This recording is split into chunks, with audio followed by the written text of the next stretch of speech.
Assalamualaikum warahmatullahi wabarakatuh. Perkenalkan, nama saya Revi Diwa Marufi dengan NIM 230510179. Di sini saya akan menjelaskan tentang tugas analisis saya, yang dimana tugas ini merupakan tugas dari mata kuliah Hukum Kekayaan Intelektual. Saya mengambil kasus yang dimana pembabatan dan penjualan kopi varietas Milo Pace tanpa seizin dari pemegang hak VVT yang terjadi di Jember. Posisi kasus, kopi Milo Pace merupakan varietas robusta khas Jember yang dikembangkan oleh petani yang bernama Hasan Putra di Desa Pace, Kecamatan Silo, Kota Jember. Varietas ini telah terdaftar di Pusat Pelindungan Varietas Tanaman dan juga memiliki perizinan pertanian dari Kementerian Pertanian RI pada 7 November 2023 yang menjadikannya sebagai salah satu aset pertanian unggul daerah. Peristiwa ini bermula pada saat 19 November 2024 yang dimana seluruh tanaman kopi Pace di lahan 3 hektar ini dibabat habis dan kemudian dijual oleh oknum yang diduga berasal dari pemerintah desa.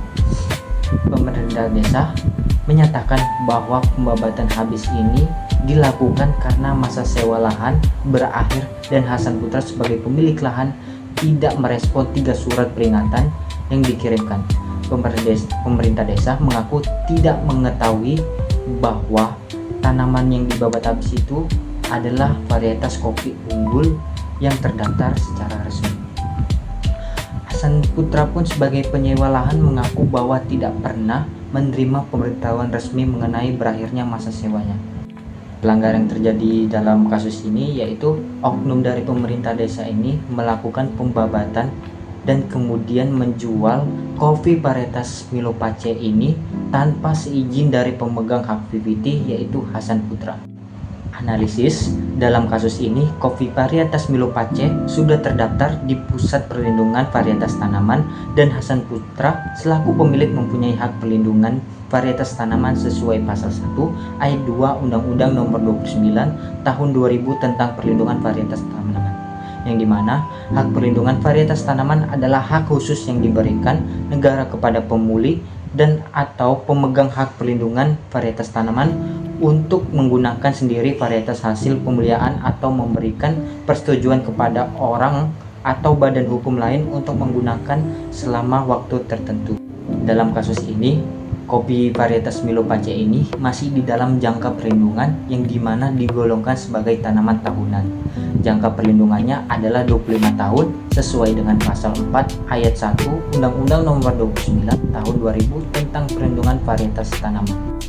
Dalam kasus ini, perbuatan yang dilakukan oleh oknum dari pemerintah desa ini termasuk ke dalam pasal 6 ayat 3 yang dimana ada hal yang tidak boleh dilakukan oleh orang lain tanpa seizin dari pemegang hak VVT meliputi kegiatan yang pertama memproduksi atau memperbanyak benih, yang kedua menyiapkan untuk tujuan propagasi, yang ketiga mengiklankan, yang keempat menawarkan, yang kelima menjual atau memperdagangkan, yang keenam mengekspor, yang ketujuh mengimpor, dan yang ke-8 mencadangkan untuk keperluan sebagaimana yang tadi telah disebutkan.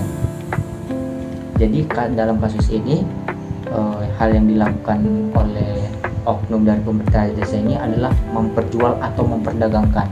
Jadi perbuatan dari oknum pemerintah desa ini termasuk ke dalam pasal 6 ayat 3. Dalam kasus ini, Hasan Putra bisa mengajukan ke pengadilan negeri untuk menuntut ganti rugi jika perbuatan dari oknum pemerintah desa ini sesuai dengan pasal 6. Tadi sudah saya bicarakan bahwa perbuatan dari oknum dari pemerintah desa ini termasuk ke dalam pasal 6. Jadi, Hasan Putra ini bisa mengajukan ke pengadilan negeri untuk menuntut ganti rugi. Hal ini sesuai dengan pasal 67 ayat 1. Kemudian, karena perbuatan dari oknum dari pemerintah desa ini, melanggar pasal 71 yang dimana jika perbuatan dari oknum pemerintah desa ini termasuk di dalam pasal 6 ayat 3, maka oknum dari pemerintah desa ini melanggar pasal 71 yang dimana barang siapa dengan sengaja melakukan salah satu kegiatan sebagaimana dimaksud dalam pasal 6 ayat 3 tanpa persetujuan pemegang hak VVT dapat dipidana dengan pidana penjara paling lama 7 tahun dan denda paling banyak 2 miliar rupiah. Baik, itu saja penjelasan dari analisis kasus saya. Terima kasih telah menonton dan see you next time.